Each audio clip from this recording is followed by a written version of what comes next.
RSS ഈ രാജ്യത്തെ ജീവനേക്കാൾ സ്നേഹിക്കുന്നവരാണ്. RSS agenda എന്താണെന്നൊന്ന് പറയാമോ? ഈ എഴുതിയ ഹരി പരമേശ്വരൻ എന്താണ് നിങ്ങളുടെ അജണ്ട? ഇവിടെ ഹിന്ദു രാഷ്ട്രം വരണമെന്നാണ്. ഇന്ത്യ ഒരു മതേതര രാജ്യമാണ്. ഇന്ത്യയിൽ യുണൈറ്റഡ് ആയി ഒരുപാട് വിഭാഗക്കാരുണ്ട്. ഹിന്ദുക്കൾ, മുസ്ലിങ്ങൾ, ക്രിസ്ത്യൻസ്, സിഖ് അങ്ങനെ തുടങ്ങി അത്രയധികം മനുഷ്യർ ഇവിടെ ജീവിക്കുന്നുണ്ട്. നാനാത്വത്തിൽ ഏകത്വം നമ്മൾ ചെറിയ വയസ്സ് തൊട്ട് പഠിക്കുന്നതാണ്. ചെറിയ വയസ്സിൽ പഠിക്കേണ്ടായിരുന്നല്ലോ, അത് തന്നെയാണ് വാസ്തവം.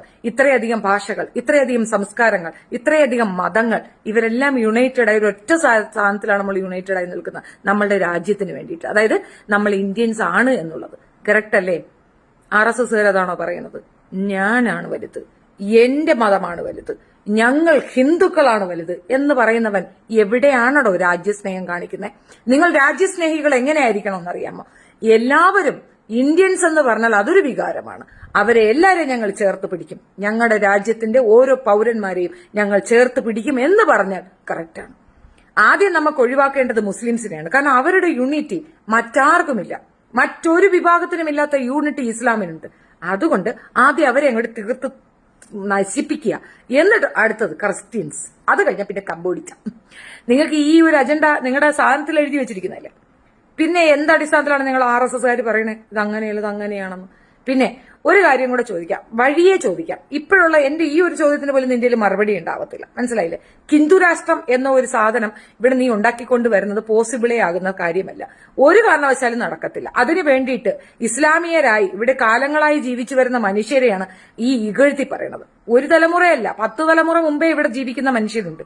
അവരെയൊക്കെ തന്നെയാണ് നീ വളരെ മോശമായിട്ട്, നീയൊക്കെ എവിടുന്ന് വന്നു, എങ്ങനെ വന്നു അങ്ങനെ പറയുന്ന RSSകാരോടാണ് എന്റെ ചോദ്യം.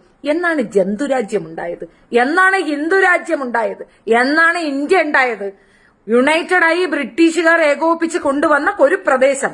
അതിനപ്പുറം ഈ രാജ്യം എന്ന് പറയുന്ന സാധനം പോണ്ടേ ഉണ്ടായിരുന്നോ എന്ന് ചോദിച്ചു കഴിഞ്ഞാൽ ഒരു മണ്ണാക്കുമില്ല. നാട്ടുരാജ്യങ്ങളായി വിഭജിക്കപ്പെട്ട് പലരാൽ അധിനിവേശപ്പെട്ട് കിടന്നിരുന്ന ഒരു ഭൂപ്രദേശത്തെ യുണൈറ്റഡ് ആയി കൊണ്ടുവരികയും അതിനെ മോചിപ്പിക്കാൻ വേണ്ടി മുസ്ലിങ്ങൾ കൂടെ സപ്പോർട്ട് ചെയ്ത് നിങ്ങൾക്ക് മോചനം കിട്ടുമ്പോൾ പാലം കടക്കുമ്പോളം നാരായണ, പാലം കടന്നാൽ പിന്നെ കോരായണ എന്ന് പറയണ തെണ്ടിത്തരം ഉണ്ടല്ലോ RSSകാരെ, അതങ്ങ് നിർത്തി വെച്ചേരാ, മനസ്സിലായില്ലേ?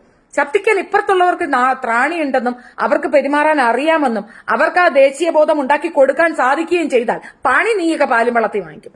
കേരളത്തിലുള്ളവർക്ക് ബോധവും ബുദ്ധിയും ഉള്ളത് കൊണ്ടാണ് നിനക്കൊന്നും ഒരു അക്കൗണ്ട് പോലും ഇവിടെ ഓപ്പൺ ചെയ്യാൻ പറ്റാത്തത്. അത് നിന്റെയൊക്കെ ആള് രാജഭവനിൽ തന്നെ പറഞ്ഞിട്ടുണ്ട്, ഇവിടെ ഉള്ളവർക്ക് ബുദ്ധിയും ബോധവും വിദ്യാഭ്യാസവും ഉണ്ട്.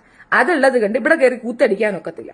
ഇവിടെ നീ വിചാരിക്കുന്ന കണക്ക് ഇസ്ലാമിയരല്ല നിങ്ങളുടെ ഓപ്പോസിഷൻ, നിങ്ങളുടെ മതത്തിലുള്ളവർ തന്നെയാണ്. താഴ്ന്ന ജാതിക്കാരെ ഏറ്റവും നികൃഷ്ടരായും അധമനായും അധകൃതനായും മാത്രം കണ്ടിരുന്ന നിങ്ങളുടെ ഈ ഒരു വൃത്തികേട് ഒന്നുകൊണ്ട് മാത്രമാണ് ഇവിടെ ഇസ്ലാമിയരോ ക്രിസ്ത്യൻസോ ഒക്കെ ഉണ്ടായത്. നീ പറയുന്ന കണക്ക് എവിടുന്നോ കെട്ടിക്കേറി വന്നവരല്ല ഇവിടെയുള്ള ക്രിസ്ത്യൻസും ഇസ്ലാമിയരും, നിങ്ങളുടെ മതത്തിലുള്ളവർ തന്നെയാണ്. മതം മാറിയതാ നിന്റെയൊക്കെ അവഹേളനം സഹിക്കാൻ വയ്യാനിട്ട്. അങ്ങനെ പറയുകയാണെങ്കിൽ 100% ഇസ്ലാമും ഈ ക്രിസ്ത്യൻസും ഒക്കെ ഹിന്ദു രാജ്യം എന്ന് ഞങ്ങളും കൂടെ പറയേണ്ട ഒരു അവസ്ഥയിലാണ് കാര്യങ്ങളുള്ളത്. അതായത് ഈ രാജ്യത്തിന്റെ ഏറ്റവും നല്ല അവകാശികൾ, ഉടമസ്ഥരെന്ന് പറയുന്നത് ഈ ഞങ്ങളാണ്. ഏറ്റവും കൂടുതൽ അധിക്ഷേപിക്കപ്പെടുകയും അവഗണിക്കപ്പെടുകയും ചെയ്ത ഞങ്ങൾ നിവൃത്തികേടുകൊണ്ട് മതം മാറിയതാണ്. നിന്റെയൊക്കെ അവഗണന സഹിക്കാൻ വയ്യാത്തത് കൊണ്ട് പാണൻ, പറയൻ, പൊലയൻ, ചമ്മാൻ, ചക്കട്ടൻ, കണ്ട കണക്കൊക്കെ പറയാൻ, കുഴികുത്തി ഇലയിട്ട് അതിനകത്ത് ചോറ് കൊടുക്കുക, എന്തെല്ലാം ഇതായിരുന്നു പണ്ട്. പറയൻ കല്യാണം, അവന്റെ പെലയൻ കല്യാണം കഴിച്ചുകൊണ്ട് വന്ന നമ്പൂരി പൂച്ചു അത്രേ. അപ്പൊ അവനിക്ക് ഐത്യമില്ല, നീക്കുന്നില്ലെന്ന് പറയും. നീക്കുന്നില്ലെന്ന് പറയാനുള്ള ധൈര്യം പെണ്ണിനുണ്ടായിരുന്നില്ല. ആ പറയുന്ന തമ്പുരാട്ടിക്ക് മുലക്കച്ചയുണ്ട്, പക്ഷെ നാട്ടിലുള്ള ബാക്കിയുള്ള താന്ന ജാതിക്കാർക്ക് മുലക്കച്ച പറ്റത്തില്ല. അവളെ മുല കാണാം, മനസ്സിലായില്ലേ? നിങ്ങൾ കാണിച്ച വൈകൃതത്തിന്റെ ആഫ്റ്റർ എഫക്ട് നിങ്ങളുടെ തന്നെ മതവിശ്വാസത്തിൽ നിന്ന് മാറി മറ്റു മതത്തിലേക്ക് പോയ ഹിന്ദുക്കൾ തന്നെയാണ് ഇവിടെയുള്ള മുസ്ലിങ്ങളും ക്രിസ്ത്യൻസും. എന്തടിസ്ഥാനത്തിലാണ് നിങ്ങൾ അവരിവിടെയുള്ളവരെന്ന് പറയുന്നത്?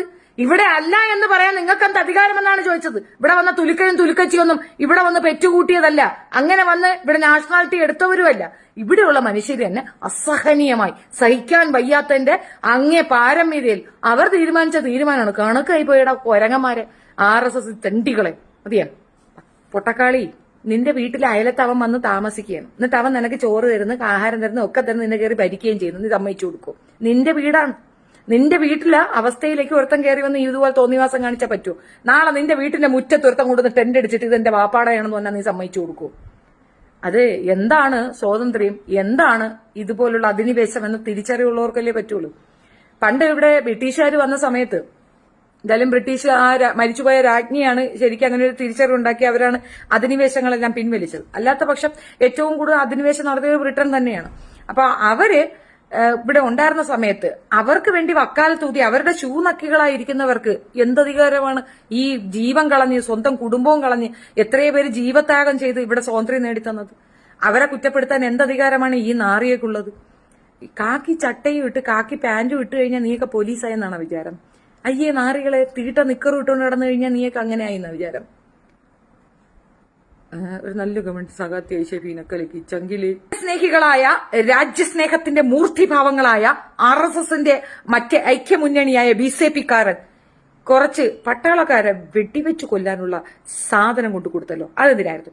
ഞാനത് കുറഞ്ഞ പുൽവാമ അപകടം എന്ന് മാത്രം പറയാം. പുൽവാമ അപകടം കൺസേൺ ചെയ്തുകൊണ്ട് അതിനെപ്പറ്റി അന്ന് ഉണ്ടായിരുന്ന ഒരു ഗവർണർ പറഞ്ഞൊരു കാര്യമുണ്ട്. ഉണ്ടോ ഇല്ലയോ? റീനയാണോ പറയുന്നത്? ആണ് അവളെ തന്നെ.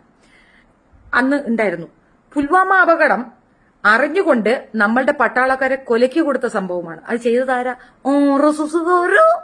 അറിയത്തില്ല, BJP അണ്ണനോ? അങ്ങേർക്കത് ചെയ്യാമെങ്കിൽ അയാളല്ലേ നമ്പർ കൊണ്ട് രാജ്യദ്രോഹി? ആണോ അല്ലയോടോ? സ്വന്തം പൗരന്മാരെ കൊല്ലണമെന്ന് മറ്റൊരു ജനത്തോട് ആഹ്വാനം ചെയ്യുന്നത് നല്ലൊരു രാജ്യസ്നേഹിയുടെ ഇതാണോ?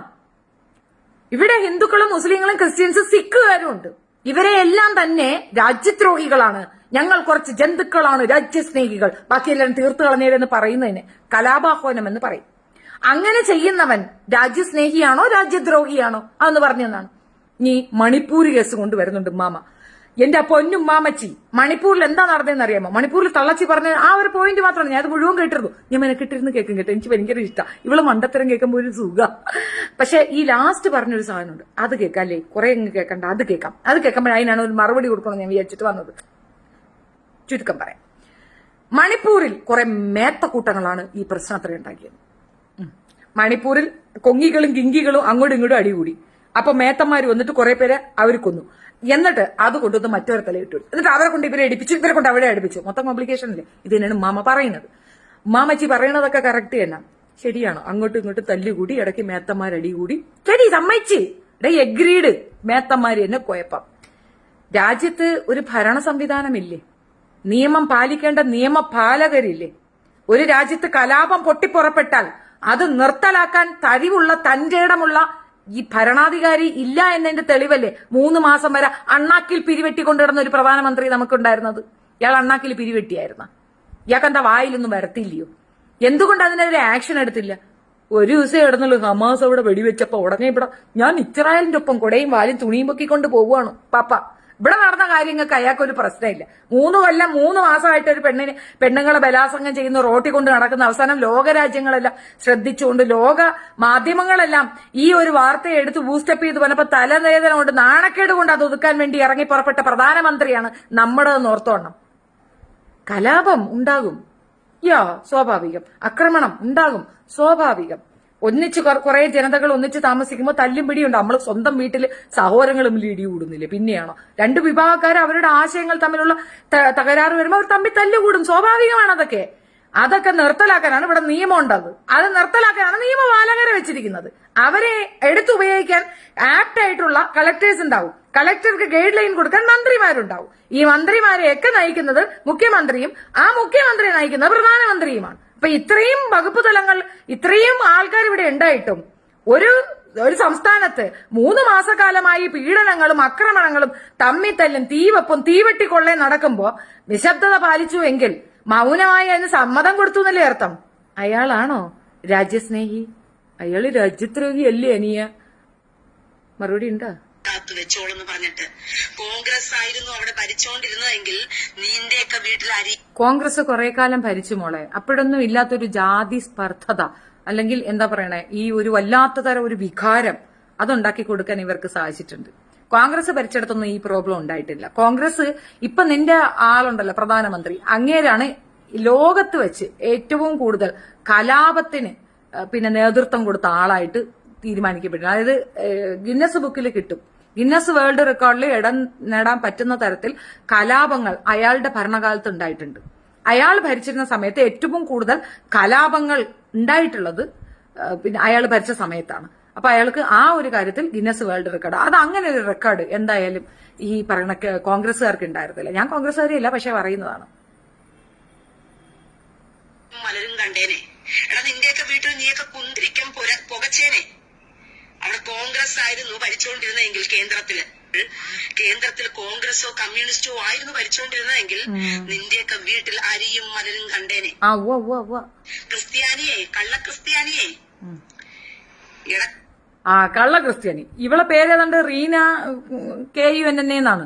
അപ്പൊ നീയാണല്ലേടി ആ പറഞ്ഞ കള്ള ക്രിസ്ത്യാനി. അടി എന്തിരവളെ കള്ള ഹിന്ദുവേ, നിന്റെയൊക്കെ വീട്ടിൽ അത് എനിക്ക് ഇഷ്ടപ്പെട്ട്. അത് നീ പറഞ്ഞ കറക്റ്റ് അടി. കള്ള ഹിന്ദു ആരാണെന്ന് വെച്ചാൽ ആ ഹിമാറാണ്. ആരാ? അന്റെ മോങ്ങിജി. ഓൻ ഹിമാർ കള്ളനാ. ഓന്റെ ഇത് ഹയർ കാസ്റ്റ് ആണ്. പക്ഷെ പിന്നെ ആദ്യം ഭരണത്തിൽ വന്ന ഉടനെ പുള്ളി അത് OBC വിഭാഗത്തിലേക്ക് ആക്കി. എന്ന് വെച്ചാൽ താണജാതിക്കാരനായ ചായ അടിക്കുന്ന സാധാരണയിൽ സാധാരണക്കാരനായ ഒരു പ്രധാനമന്ത്രിയാകുന്നു. എന്നിട്ട് തൊഴുന്നു കുമ്പിടുന്നു, എന്തൊക്കെ ചെയ്യുന്നു. ജനാധിപത്യം എന്തെന്ന് പോലും അറിയാത്ത ജനാധിപത്യത്തിന്റെ മറ്റവൻ. BJP ഭരിച്ചതുകൊണ്ടും നരേന്ദ്രമോദി എന്ന് പറയുന്ന രാജ്യത്തിനോട് കൂറുള്ളതും രാജ്യദ്രോഹികൾക്കെതിരെ യുദ്ധം ചെയ്യുവാൻ മനസ്സൊരുക്കവുമുള്ളൊരു നേതാവ് ഉള്ളത് കൊണ്ടാ നീയൊക്കെ അങ്ങനെ പബ്ലിക്കിൽ വന്നു കിടന്നിട്ട് അരിയും മലരും കുന്തിരിക്കും ഒക്കെ വാങ്ങിച്ചുകൊണ്ട് നീ മോളെ നീയും അതല്ലേ ചെയ്യുന്നത് മക്കളെ. നീ ഇപ്പൊ എന്തുവാടി പറയണേ? നിനക്ക് വല്ല ബോധം ഉണ്ടോടി കുഞ്ഞോളെ? നീ എന്തോ ഈ പറയുന്നതെന്ന് നിനക്ക് വല്ല ബോധം ഉണ്ടാ? നീ ആരാണടി നീ ശരിക്ക്? നീ RSS ആണോ? നീ ശങ്കിയാണോ? അത് ശങ്കരേനാണോ? നീ ജന്തുവാണോ? എന്തുവാണടി നീ? നിന്നെയൊക്കെ ഞാൻ പുകപ്പിച്ച് കാണിച്ചു തരാമെന്ന് പറഞ്ഞ് വേരോട് പിടിച്ചുകൊണ്ട് അവിടെ കൊണ്ടുപോയത് ഇന്ന് എവിടെ കിടക്കുന്നു ആർക്കറിയാം. ഇന്ന് ഇന്ത്യയിൽ നീയും ഞാനും ഒക്കെ സുരക്ഷിതമായി ജീവിക്കുന്നതിന്റെ ഒറ്റ കാരണം രാജ്യത്തോടുള്ള കൂറുള്ള ഒരു രാജ്യത്തിലെ പ്രധാനമന്ത്രി ജീവിക്കുന്നതുകൊണ്ടാ. നരേന്ദ്രമോദി അങ്ങ് പേടിപ്പിച്ചു കാണിക്കും എല്ലാവർക്കും. നരേന്ദ്രമോദിയുടെ ഭരണം വന്നു കഴിഞ്ഞാലുണ്ടല്ലോ പിന്നെ മുസ്ലിങ്ങൾക്കൊന്നും ജീവിക്കാൻ പറ്റില്ല. വൃത്തികെട്ടവന്മാരെ 9 വർഷം നരേന്ദ്രമോദി ഇന്ത്യയെ ഭരിച്ചപ്പോഴത്തേക്കും നിനക്കൊക്കെ എന്ത് ബുദ്ധിമുട്ടായിരുന്നു. ഒരൊറ്റ ബുദ്ധിമുട്ട് എനിക്കുണ്ടായുള്ളൂ. നവംബർ 8 ആ ഭ്രാന്തിന് ഭ്രാന്തായിട്ട് മേരെ പേരെ ദരിദ്രവാസിയോ എന്ന് പറഞ്ഞിട്ട് ഒരു അലവലാതി ഒരു വർത്തമാനം കൊണ്ട് വന്നായിരുന്നു. അതിലുണ്ടായ ബുദ്ധിമുട്ട് നിസ്സാര ബുദ്ധിമുട്ടൊന്നും ആയിരുന്നില്ല. ഒരുപാട് പേർക്ക് മരിക്കേണ്ടി വന്നു. ഒരുപാട് രീതിയിൽ പ്രോബ്ലം ഫേസ് ചെയ്യേണ്ടി വന്നു. വസ്തുവിനൊക്കെ നല്ല വില ഉണ്ടായിരുന്ന വസ്തുവൊക്കെ ഇടിച്ചു കുത്തി ഏറ്റവും താഴേക്കിടയിലേക്ക് വന്നു. സാമ്പത്തിക ഇതേ മൊത്തം തകരാറിലായി. രാജ്യത്ത് ഒരു കാലത്തും ഇല്ലാത്തൊരു സ്പർദ്ധത. മുൻപൊക്കെ നമ്മൾ എവിടെ സ്ഥലം എന്നാ ചോദിക്കുന്നത്, ഇപ്പൊ എന്താ ജാതി എന്ന് ചോദിക്കുന്നത്. ആ ടൈമിലേക്ക് രാജ്യത്ത് ആളുകൾ തമ്മിൽ ഒരു വിഭാഗീയതയും തല്ലും ബഹളവും ഒരു അകൽച്ചയും ഒക്കെ ഉണ്ടാക്കിയെടുക്കാൻ ഇയാൾക്ക് സാധിച്ചിട്ടുണ്ട്. അയാൾ കാണിക്കുന്ന എന്തെങ്കിലും ഒരു പേക്കൂത്ത് കാണാതിരിക്കാൻ വേണ്ടി ആ സമയത്ത് ഏറ്റവും ഈസി ആയിട്ട് അയാൾ ഇസ്ലാമിനെ കയറി പിടിക്കും. അതങ്ങോട്ട് പൂക്കിപ്പിടിക്കും. മുറിയേണ്ടി പിന്നെ എന്താണ് അതും എടുത്തു വെച്ചോട്ടോ അങ്ങോട്ട് അലയ്ക്കും. അവരും കൂടെ തമ്മിൽ യഥാർത്ഥ ബോധത്തോടു കൂടിയുള്ള ഒരു രാഷ്ട്രീയ സംസാരമോ രാഷ്ട്രീയമായിട്ട് എന്തെങ്കിലും ആർക്കെങ്കിലും പറയാനോ ഈ രാജ്യത്തെ എന്തെങ്കിലും പ്രോബ്ലം ചർച്ച ചെയ്യാനോ ഇന്ന് വരെ സാധിച്ചിട്ടില്ല. 22 കൊല്ലമായി മോദിജി വാർത്താ സമ്മേളനം നടത്തിയിട്ട്. അതറിയോ ചേച്ചിക്ക്? ആദ്യത്തെ പ്രധാനമന്ത്രിയാണ് അങ്ങനെ വാർത്താ സമ്മേളനത്തിന് ഞാൻ വരൂല, എനിക്ക് വാർത്താ സമ്മേളനത്തിനൊന്നും പറയാനില്ല. ജനാധിപത്യ രാജ്യത്തെ ഭരണാധികാരിയാ. ജനാധിപത്യം എന്തെന്ന് പോലും അറിയാത്ത ഒരു ജനാധിപത്യ രാജ്യത്തെ ഭരണാധികാരി. അതാണ് ഇങ്ങേര്. ഇന്ന വരെ ഒരു വാർത്താ സമ്മേളനത്തിൽ വന്നിരുന്നിട്ടില്ല. മര്യാദയ്ക്ക് വാർത്താ മാധ്യമങ്ങളെടുത്ത് അവരുടെ ചോദ്യങ്ങൾക്ക് ഉത്തരമില്ല. വാർത്താ മാധ്യമങ്ങൾ ആരാ അപ്പനാണെന്ന് വെച്ചാൽ അതേന്ന് പറയും. കാരണം ജനങ്ങളിലേക്ക് ഈ ന്യൂസ് കൊണ്ടെത്തിക്കുക എന്നുള്ളത് അവരുടെ ഉത്തരവാദിത്വമാണ്. ജനങ്ങളുടെ നാവാണ് അവര്. ജനങ്ങൾ ചോദിക്കാൻ ആഗ്രഹിക്കുന്ന ചോദ്യങ്ങൾ അവർ ചോദിക്കും. അതിനുള്ള മറുപടി അവിടുന്ന് കിട്ടുക തന്നെ വേണം. അപ്പൊ ഓരോ ജനങ്ങൾക്കും അങ്ങോട്ട് പോയി ചോദിക്കാൻ ഒക്കത്തില്ല. അപ്പൊ നമ്മൾ ചെയ്തിരിക്കുന്ന കുറച്ചു പേരാണ് 4ാം തൂണെന്ന് നമ്മൾ അവകാശപ്പെടുന്ന ഈ പറയുന്ന മാധ്യമത്തിന് മുഖം കൊടുക്കാത്ത ഒരു വൃത്തികെട്ട സാധനം പ്രധാനമന്ത്രിയാ. നമ്മൾ അംഗീകരിച്ചേ പറ്റുള്ളൂ. എന്ത് ചെയ്യാം? ജനാധിപത്യ രാജ്യമല്ലേ. കുറെ ഹോതാമാര് എലക്ട് ചെയ്ത് അവിടെ കൊണ്ടിരുത്തിയിരിക്കുകയല്ലേ. അപ്പൊ നമ്മൾ അനുകൂലിക്കുകയല്ല, വേറെ വഴിയില്ല. സഹിക്കുകയാണ്. താൻ ആരടോ? നിന്റെ തന്ത. നിന്റെ തന്ത എവിടെയാണ് മുസ്ലിങ്ങളുടെ ആനുകൂല്യം നഷ്ടപ്പെട്ടത്? എവിടെയാണ്? അപ്പോൾ ഇവർ ഇസ്ലാമോഫോബിയ എന്ന് പറയുന്ന ഒരു സാധനം ഉണ്ടല്ലോ, ഇവർ സ്വന്നിൽ തന്നെ ഉണ്ടാക്കി വെച്ചിട്ട് ഇവര് സ്വയം അങ്ങ് ഞങ്ങളെല്ലാവരും ഒഴിവാക്കുകയാണ്, ഞങ്ങളെല്ലാവരും വെറുക്കുകയാണ്. അവിടെ വെറുക്കുന്നതിന് കാരണമുണ്ട്. തീവ്രവാദികളായ കുറെ വൃത്തികെട്ടവന്മാരെല്ലാം നീ അനുകൂലിക്കുന്നത് കൊണ്ടാ. എടാ നിന്നിലുള്ളവന്മാര് തന്നെ എതിർത്ത് സംസാരിക്കാൻ തുടങ്ങിക്കഴിഞ്ഞാൽ തീരാവുന്നതേ ഉള്ളു പ്രശ്നം. അത് വിളിച്ചു പറയുമ്പോ നിങ്ങൾക്കൊക്കെ പേടി. അത് വിളിച്ചു പറഞ്ഞ ഞാൻ തീവ്രവാദി, അത് വിളിച്ചു പറഞ്ഞ ഞാൻ വർഗീയവാദി, ഇവിടെ പിടിച്ചങ്ങ് ജയിലിലടയ്ക്കണം, ഇവിടെ പിടിച്ച് തുറങ്കിലടയ്ക്കണം, ഹാഷ്ടാഗ് ഇട്ട് കളിക്കുക. കേരള പോലീസ് പോലീസ് വന്നിട്ട് എന്റെ കഴുത്തറുത്ത് കൊണ്ടുപോയി എന്നെ കൊണ്ടുപോയി തീഹാർ ജയിലിൽ കൊണ്ടിടാം. വൃത്തികെട്ടവന്മാരെ. കാരണം ജനങ്ങൾ മന്ദബുദ്ധികളല്ല, നീയൊക്കെ ജനങ്ങളെ മന്ദബുദ്ധി. ഇത് തുടക്കത്തിലെ ആള് പുള്ളിക്കാരത്തി പറയും ജനങ്ങളൊക്കെ മന്ദബുദ്ധികളാണെന്ന്, പിന്നീട് കുറച്ച് കഴിഞ്ഞിട്ട് പറയും ജനങ്ങളൊന്നും മന്ദബുദ്ധികളാണെന്ന്. ഏതാണ്ട് കൂടിയനെ അടിച്ചിട്ടിരുന്ന് പറയുന്നതാ.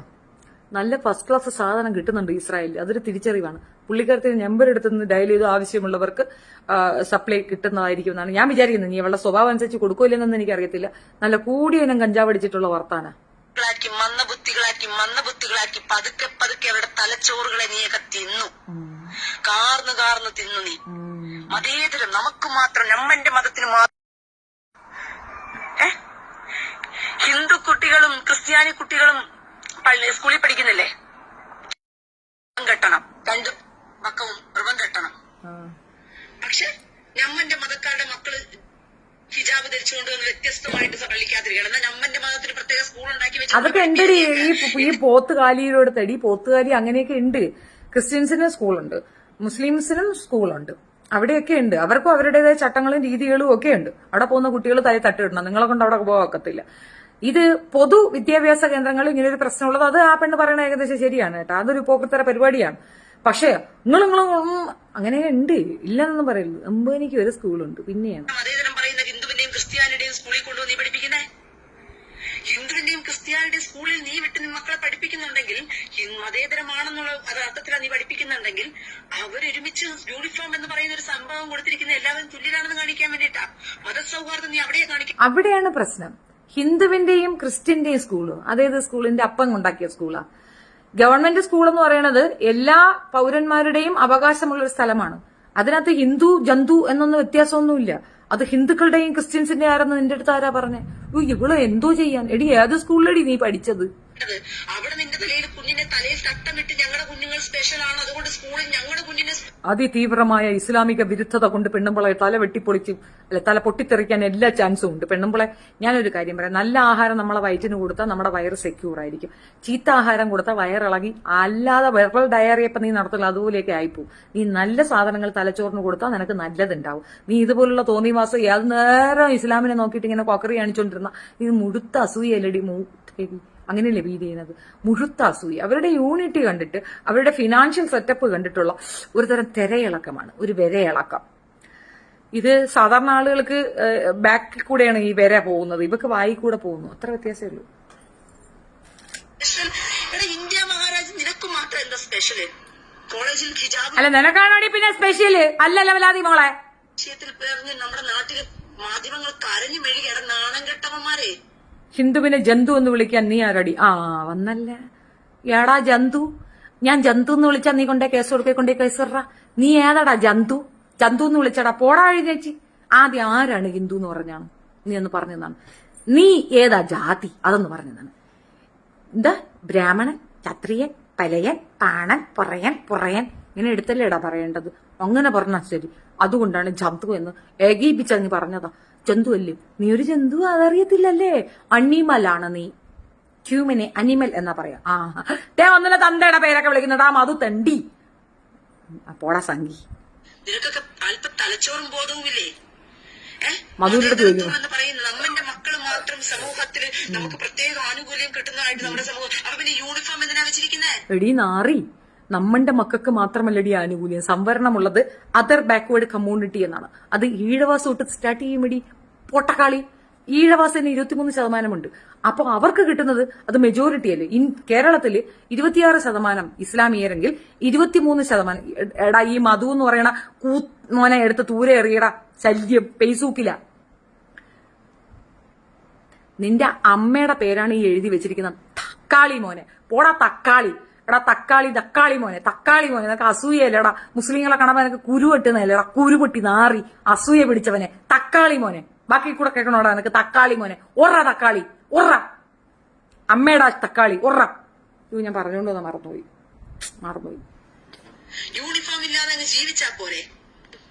നരേന്ദ്രമോദി എന്ന് പറയുന്ന മനുഷ്യൻ ഞാൻ നിങ്ങളോട് ആവർത്തിച്ച ആദ്യം ഒന്നും കൂടെ കേൾക്കാൻ മറന്നു. കേരള പോലീസ്. പക്ഷെ നമ്മന്റെ മതക്കാരുടെ മക്കള് ഹിജാബ് ധരിച്ചുകൊണ്ട് വന്ന് വ്യത്യസ്തമായിട്ട് പള്ളിക്കാൻ നിന്റെ തലയിൽ കുഞ്ഞിന്റെ തലയിൽ തട്ടമിട്ട് ഞങ്ങളുടെ കുഞ്ഞുങ്ങൾ സ്പെഷ്യൽ ആണ്, അതുകൊണ്ട് സ്കൂളിൽ ഞങ്ങളുടെ കുഞ്ഞിന് സ്പെഷ്യൽ. എടാ ഇന്ത്യ മഹാരാജ് നിനക്ക് മാത്രം എന്താ സ്പെഷ്യൽ? നല്ലൊരു അസൂയുണ്ട് കേട്ടോ ആ പാവത്തിന്. കോളേജിൽ ഹിജാബ് വിഷയത്തിൽ പറഞ്ഞ് നമ്മുടെ നാട്ടിലെ മാധ്യമങ്ങൾ കരഞ്ഞു മെഴുകിയ നാണം കെട്ടവന്മാരെ, നിനക്കൊക്കെ അല്പ തലച്ചോറും ബോധവുമില്ലേ? മതേതരത്വം എന്ന് പറയുന്നത് നമ്മന്റെ മക്കൾ മാത്രം സമൂഹത്തിൽ നമുക്ക് പ്രത്യേക ആനുകൂല്യം കിട്ടുന്നതായിട്ട് നമ്മുടെ സമൂഹം. അപ്പൊ പിന്നെ യൂണിഫോം എന്തിനാ വെച്ചിരിക്കുന്നേ? യൂണിഫോം ഇല്ലാതെ അങ്ങ് ജീവിച്ചാ പോരെ? നരേന്ദ്രമോദി എന്ന് പറയുന്ന മനുഷ്യൻ, ഞാൻ നിങ്ങളോട് ആവർത്തിച്ചത് പറയുന്നത് നിങ്ങൾക്കും കൂടിയിട്ടാ. കേട്ട് മനസ്സിലാക്കി നിങ്ങൾ മുന്നോട്ട് പോയില്ല എന്നുണ്ടെങ്കിൽ ഇന്ന് ഹമാസ് തീവ്രവാദികൾ ഇസ്രായേലിൽ നുഴഞ്ഞു കയറി ഈ തീവ്രവാദ കൂട്ടങ്ങൾ കാട്ടിക്കൂട്ടിയ നരഹത്യയുടെ ഒരു പാർട്ടി ഇനി നടക്കാൻ സാധ്യത നമ്മുടെ സമൂഹത്തിലുണ്ട്. കാരണം ഒളിഞ്ഞും തെളിഞ്ഞും അതേ തീവ്രവാദികൾ ഇവിടെ കാട്ടിക്കൂട്ടിയ ആ അക്രമത്തെയും അഴിഞ്ഞാട്ടത്തെയും പബ്ലിക്കിൽ നിന്നുകൊണ്ട് അല്ലടേ, ഈ അഴിഞ്ഞാട്ടം അക്രമമൊക്കെ നടത്തിയത് മറ്റവരല്ലേടെ, RSSകാരല്ലേടെ. നീ എങ്ങനെയടേ ഉമ്മാരല്ലേ കൊണ്ടുവന്നത് കുത്തിക്കയറ്റുന്നത്? ജീപ്പിനകത്തിട്ട് ഒരു കുടുംബത്തിനെ ഒന്നടങ്കം അങ്ങ് ചുട്ടുകഴിച്ചിരുന്നു. അതിൽ 2 കുട്ടികളുണ്ട്. ബ്രഹാൻസൺ, പുള്ളിയുടെ പേര് കറക്റ്റ് ആണോന്ന് എനിക്ക് ഓർമ്മയില്ല, പക്ഷെ ഒരു ക്രിസ്ത്യൻ ആണ്. അയാൾ ഒരു മിഷണറിയുടെ ബേസ്ഡ് ആയിട്ട് നമ്മുടെ നാട്ടിൽ വന്നതാണ്. ഇവര് ഒറ്റപ്പെടുത്തി വെച്ചിരുന്ന ഒരു സമൂഹം, അതായത് ഒരു വില്ലേജ് ഫുള്ള് കുഷ്ഠരോഗികളായിരുന്നു. ആ കുഷ്ഠരോഗികളെ അവരെ പിന്നെ ചെയ്യാൻ പറ്റുന്ന, അന്ന് ഇതിന് മെഡിസിൻ ഉണ്ടായിരുന്നില്ല, മിഷണറി നിയോഗിച്ചിട്ടാണ് ഈ പറയുന്ന ആള് വന്നിട്ടുണ്ടായിരുന്നത്. പുള്ളി വന്ന് അവരെ പിന്നെ അതിൽ നിന്ന് ക്യൂറാക്കി. അന്ന് അയാൾ പ്രാർത്ഥിച്ചത് അവർ കാണുന്നുണ്ടാവില്ല, പ്രാർത്ഥനയിൽ കൂടെ ആയിരിക്കും മാറ്റിയതെന്ന്. ആ ഉണ്ടായിരുന്നവരെല്ലാവരും തന്നെ ഇതിൽ അട്രാക്ട് ആയി മതം മാറുകയാണ്. സ്വമേധയെ മാറിയതാണ്, അയാൾ നിർബന്ധിച്ച് മാറ്റിയൊന്നുമല്ല. ഇവര് വേണ്ട എന്ന് പറഞ്ഞിട്ട് ആ വില്ലേജിനെ ഫുൾ കൊട്ടിയടച്ചു. അവിടേക്ക് ആരും പോവുകയും വേണ്ട, അവിടെ നിന്ന് ആരും പുറത്തോട്ടും വരണ്ട, അവരവിടെ കിടന്ന് ചത്തോട്ടെ. അങ്ങനെ കളഞ്ഞ ഒരു വിഭാഗത്തിനെ ഏറ്റെടുത്ത് സംരക്ഷിച്ച് അവർക്ക് പുതുജീവൻ കൊടുത്ത് അവരാ മതത്തിൽ ചേർത്തതിന് ആ മനുഷ്യനെ ജീപ്പിലിട്ട് ചുട്ടുകൊന്നു. ചുട്ടുകൊന്നപ്പോ 2 കുട്ടികളും കൂടെ ഉണ്ടായിരുന്നു, അയാളുടെ 2 പിഞ്ചു പൈതലുകൾ. ഹമാസിനെ അങ്ങ് തെറി വിളിക്കുന്ന ഇവറ്റകള് നമ്മുടെ രാജ്യത്ത് ചെയ്ത കാര്യമാ പറയുന്നത്. ഈ ഷാബാനു കേസല്ല, ബൽക്കീസ് ബാനു കേസ്. അതിനകത്ത് ആ സ്ത്രീ ഇന്ന് വിക്ടിമാണ്. അവര് കണ്ടതാണ്, അവര് ഐ വിറ്റ്നസ് ആണ്. 3 വയസ്സുള്ള അവരുടെ മകളെ കാലെ വാരി നിലത്തടിച്ചു കളഞ്ഞു. 7ഓളം വരുന്ന അവരുടെ വീട്ടിലെ സ്ത്രീജനങ്ങളെ ഒന്നടങ്കം ബലാത്സംഗം ചെയ്തു. അവർ 5 മാസം ഗർഭിണിയായിരുന്നു. അവരുടെ വയറും പ്രശ്നമല്ലായിരുന്നു, അവർ ഗർഭിണിയാണെന്നതും പറഞ്ഞു അവരെയും ബലാത്സംഗം ചെയ്തു. എന്തോ അവർ സെക്യൂറായി, സേവായി, ചിലപ്പോൾ ബോധം പോയതായിരിക്കും. ബാക്കി എല്ലാ എണ്ണവും 7ഓളം വരുന്ന അവരുടെ കൂട്ടുകുടുംബം ഒന്നടങ്കം ബലാത്സംഗം ചെയ്യുക മാത്രമല്ല ശൂലം കുത്തിക്കയറ്റി. മർമ്മത്തുകൂടെയാ അത്. അവന്മാര് ചത്തുപോയെന്ന് വിചാരിക്കരുത്, 11 പേരും ജീവനോടെയുണ്ട്. രാജ്യം കണ്ടതിൽ വെച്ച് ഏറ്റവും അപമാനകരമായി സ്ത്രീകളെ അപമാനിച്ച ഒരു ചരിത്രമുണ്ട്, അറിയാമോ ഇന്ത്യക്ക്? അത് മോദി ചെയ്തതാണ്. ഇന്ത്യയിലെ ഓരോ പെണ്ണുങ്ങളും അപമാന ഭാരത്താൽ തല കുനിക്കേണ്ട ഒരു അവസ്ഥ ഉണ്ടാക്കി തന്നത് ഈ മോദിജിയാണ്. ആരാ പറയണത്? സ്നാപ്പ് റെക്കോർഡ് എടുത്തോണ്ട് പോണെന്ന്. കൊണ്ടുപോയി കൊടുത്ത് ഇഷ്ടമുള്ളത് ചെയ്തോ. ഈ ഒരു വിഷയത്തിൽ ചാകാൻ തയ്യാറായി നിൽക്കുന്നവളാണ് ഞാൻ. ഞങ്ങളെ ഓരോ സ്ത്രീകളെയും അപമാനിക്കുന്ന രീതിയിൽ 11 അംഗ വൃത്തികെട്ട സ്ത്രീ ലംബടന്മാരായ ബലാത്സംഖ്യകളെ പുറത്തേക്ക് വിട്ട് ഞങ്ങളെ ഒന്നടങ്കം അപമാനിച്ചതാണ് ഈ പ്രധാനമന്ത്രി. അതിൽ കൂടുതൽ അപമാനം ഇനി ഞങ്ങൾക്ക് വരാനിരിക്കുന്നു. ഇത്രയും അപമാനിക്കാൻ ഞങ്ങൾ എന്ത് തെറ്റ് ചെയ്തു എന്നാണ് ഞങ്ങൾക്ക് അറിയേണ്ടത്. 11 ആണുങ്ങളെ ഈ ഒരു വിഷയത്തിൽ പിടിച്ച് അകത്തിടുകയാണ് ചെയ്തത്. അതും ഇന്നും ആ വിറ്റ്നസ് ജീവിച്ചിരിക്കുകയാണ്. അവൾ കണ്ണിൽ കണ്ട കാര്യം ഇവരെ 11 പേരെ ചൂണ്ടിക്കാണിച്ചു കൊടുക്കുകയും അതിനുവേണ്ടി പണിഷ്മെന്റ് ചെയ്യുകയും കോൺഗ്രസ് ഗവൺമെന്റ് പണിഷ്മെന്റ് ചെയ്ത് അകത്തിട്ടവരെ പുറത്തേക്ക് വിട്ടുകൊടുത്തത് ആരാണ്? ഈ മോദിയാണ്. അത് നീ മറന്നു പോകേണ്ടത്. ഈ ഹമാസിന്റെയും പാലസ്തീന്റെയും കാര്യം പറയുമ്പോ നീ ഇന്ത്യയിലെ സാധാരണ മനുഷ്യരുടെ കാര്യം പറയടി. നീ ഹമാസിന്റെ കാര്യത്തിന് എഴുന്നള്ളിക്കാൻ വരുന്നല്ലോ, നീ പാലസ്തീൻ ജനതയെ തള്ളി പറഞ്ഞുകൊണ്ട് നീ ഇസ്രായേലിന് കൂട്ടുപിടിക്കുന്നുണ്ടല്ലോ. ഈ രാജ്യത്തെ പെണ്ണുങ്ങളുടെ അവസ്ഥ നീ ഒന്ന് പറഞ്ഞു തന്നാണ്, നീ ഒന്ന് മനസ്സിലാക്കി തന്നാണ്. മണിപ്പൂരിൽ 2 പെൺകുട്ടികളെ പാടത്തേക്ക് തുണിയില്ലാതെ കൊണ്ടുപോയത് ഈ രാജ്യത്താണടി. അവിടെ അങ്ങനെ നടക്കുന്നത്. നീ ആദ്യം ഈ രാജ്യത്തെ കാര്യത്തിന് തീരുമാനം ഉണ്ടാക്കടി. ഇവിടുത്തെ കാര്യത്തിന് നീ ഒരു തീരുമാനം പറ, എന്നിട്ട് നീ അവിടെ നോക്കിയാ പോരെ. നിനക്ക് അങ്ങോട്ടാണോ കണ്ണ്? അവിടെയുള്ള ആണുങ്ങൾ എന്തെങ്കിലും പറഞ്ഞു, ഇവിടെയുള്ളവരാണ് സപ്പോർട്ട് പറഞ്ഞു, അതാണോ വിഷയം? ഈ രാജ്യം നേരിടുന്ന ഏറ്റവും ഭീകരമായ, ഏറ്റവും പോക്രിത്തരമായി കാണിച്ചുകൊണ്ടിരിക്കുന്നത് നമ്മുടെ പ്രധാനമന്ത്രിയായിട്ടുള്ള ഈ നരേന്ദ്രമോദി ഗവൺമെന്റ് ആണ്. അദ്ദേഹം കാണിച്ച ഏറ്റവും വലിയ വൃത്തികളിൽ ഒന്നായിട്ട് ആഗസ്റ്റ് 15, അതും ഈ രാജ്യത്തെ ഇസ്ലാമിയർ ഉൾപ്പെടെ ജീവത്യാഗം ചെയ്ത് നേടിയെടുത്ത സ്വാതന്ത്ര്യ ദിവസം ഞങ്ങൾ പെണ്ണുങ്ങളെ എല്ലാം അവഹേളിച്ചുകൊണ്ട് ആ 11 രാക്ഷസന്മാരെ പുറത്തേക്ക് വിടുക മാത്രമല്ല, സംഗിണി വെറും വേഷമക്കൾ പോയി നിന്ന് ലഡ്ഡു വായിൽ കുത്തിത്തിരുകി തിലകമണിയിച്ച് പുറത്തേക്ക് കൊണ്ടുവന്നപ്പോ നീയൊക്കെ അപമാനിച്ചത് ഇന്ത്യയിലുള്ള പെണ്ണുങ്ങളെ ഒന്നടങ്കമാണടി. കൂട്ടത്തിൽ നിന്ന് കുശുബു പോലും, നിന്റെ ഒപ്പം ചേർന്ന കുശുബു പോലും തിരിഞ്ഞെന്ന് പറഞ്ഞു. തെറ്റാണിത്. ഇത് സമ്മതിക്കാൻ പറ്റില്ല, അനുവദിക്കാൻ പറ്റില്ല. അന്ന് അവളുടെ അച്ഛൻ അവളെ റേപ്പ് ചെയ്ത കാര്യം ചോദിച്ചുകൊണ്ട് അപമാനിക്കുകയാണ് ചെയ്തത്. ഓരോ പെണ്ണുങ്ങളെയും ബേട്ടി ബച്ചാവോ ബേട്ടി പഠാവോ എന്ന് പറഞ്ഞ് സ്ത്രീകൾക്ക് വേണ്ടി നിലകൊള്ളുന്നതെന്ന് പറഞ്ഞ് കള്ളം പറഞ്ഞ് അധികാരത്തിൽ കയറിയ അയാളാണ് അത് ചെയ്തത്. മറക്കാൻ പാടില്ല ഒരു പെണ്ണും അത് മറക്കാൻ പാടില്ലെന്നാണ് എനിക്ക് പറയാനുള്ളത്. നമ്മളെ ഏറ്റവും കൂടുതൽ അപമാനിച്ചത് അതിനകത്ത് മതമില്ല, അതിനകത്ത് രാഷ്ട്രീയമില്ല, സ്ത്രീകളെ അപമാനിച്ചതാണ്. ഓരോ കലാപങ്ങളും ഓരോ യുദ്ധങ്ങളും നഷ്ടം കൊടുക്കുന്ന പെണ്ണുങ്ങൾക്കാണ്, മനസ്സിലാക്കിക്കൊള്ളുക. ഈ 7 പെണ്ണുങ്ങളുടെയും ഭർത്താവ് ഉണ്ടായിരുന്നു, സഹോദരങ്ങൾ ഉണ്ടായിരുന്നു. അവരൊക്കെ ഓടി രക്ഷപ്പെടുകയാണ് ചെയ്തത്. എങ്ങോട്ട് ഓടി ഈ പെണ്ണുങ്ങള്? എങ്ങോട്ട് ഓടാൻ പറ്റൂന്ന്? ഇതുങ്ങളെ കൊന്നു കൊല വിളിച്ചളഞ്ഞു. അതിനകത്തിട്ട് വെറും ബലാത്സംഗമല്ല, നിന്റെയൊക്കെ സെക്ഷൽ നീഡ് മാത്രമാണെങ്കിൽ സഹിക്കാം. കയറ്റിയിടത്തേക്ക് അവന്മാര് കുത്തി കയറ്റിയാണ് ശൂലം കത്തിച്ചു കളഞ്ഞ പെൺകുട്ടികളെ. അതിൽ നിന്ന് എത്രയോ പേര് സേവ് ആയവരുണ്ട്, വിറ്റ്നസ് ആയവരുണ്ട്. അവരെയും വേട്ടയാടുകയാണ്. ഒരു IAS കാരനെ അതിനകത്ത് പിടിച്ച്, IPS കാരനെ അതിനകത്ത് പിടിച്ചിട്ടിട്ടില്ലേ? എന്ത് അടിസ്ഥാനത്തിലാണ്? അതിനെപ്പറ്റി ആർക്കെങ്കിലും സംസാരമുണ്ടോ? എന്തായിരുന്നു അത്? ഇപ്പോഴും വിചാരണ തടവുകാരനാണ്. നമ്മുടെ രാജ്യത്തെ നിയമം അനുസരിച്ച് ഇത്ര മാസത്തിനകം വിചാരണ തടവുകാരനായിട്ട് അങ്ങനെ വെക്കാനേ പാടില്ല. നമ്മൾ കുറ്റപത്രം കൊടുക്കണം. നിയമം ഉള്ളെടുത്തൊരുത്തൻ വിചാരണ തടവുകാരനെ വർഷക്കണക്കിന് അതിനകത്ത് കിടക്കുന്നത്. പുറത്തിറങ്ങി അയാൾ ശബ്ദിച്ചാൽ, അയാൾ നാക്കുയർത്തിയാൽ എന്ത് നടക്കുമെന്ന് കൃത്യമായ ബോധ്യമുള്ളത് കൊണ്ട് അയാളെ കൊന്നാലും പ്രശ്നമാകുമെന്നുള്ളത് കൊണ്ട് അയാളെ ജീവച്ചവമാക്കി അതിനകത്ത് കൂട്ടിലടച്ചിട്ടിരിക്കുകയാണ്.